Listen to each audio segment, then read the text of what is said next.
সন্দেশখালী কাণ্ডের প্রতিবাদে বিজেপির এসপি অফিস অভিযান ঘিরে ধুন্ধুমার বহরমপুরে।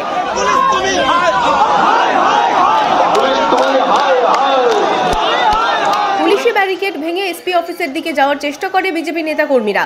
পুলিশ বাধা দিলে ধস্তাধস্তি বাঁধে। এরপরই উত্তপ্ত হয়ে ওঠে এলাকা।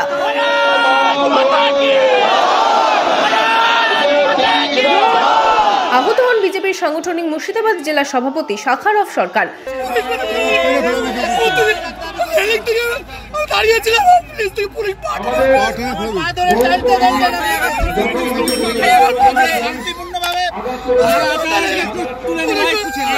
সন্দেশখালী কাণ্ডের প্রতিবাদে বৃহস্পতিবার এসপি অফিস অভিযানের ডাক দেয় বিজেপি। বহরমপুরে এসপি অফিস অভিযানে বিজেপি নেতা কর্মীরা। অশান্তি এড়াতে ও বিজেপি নেতা কর্মীদের রুখতে আগে থেকেই তৎপর ছিল প্রশাসন।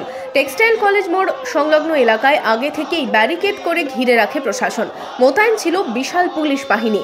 বহরমপুর সাংগঠনিক জেলা বিজেপি নেতৃত্বের পক্ষ থেকে এদিন টেক্সটাইল কলেজ মোড়ে প্রথমে সভা করে বিজেপি নেতৃত্ব। এরপর মিছিল করে এসপি অফিসের দিকে যাওয়ার চেষ্টা করলে তুলকালাম বাঁধে। আহত হন বিজেপি জেলা সভাপতি শাখারফ সরকার।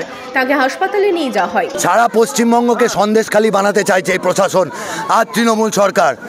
বিজেপি এই জেলায় নয়, সারা পশ্চিমবঙ্গে লড়াই করছে। আমাদের রাজ্য সভাপতি অসুস্থ হয়ে গেছে পুলিশের হাতে মার খেয়ে। এখন আমাদের জেলা সভাপতি শাখারফ দাকে এখান থেকে ফেলে দিয়ে লাঠিচার্জ করা হলো।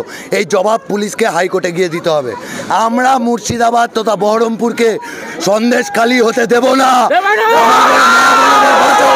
কয়েকদিন আগে সিপিএম এর আইন অমান্যকে কেন্দ্র করে রণক্ষেত্র হয়ে ওঠে টেক্সটাইল কলেজ মোড় এলাকা।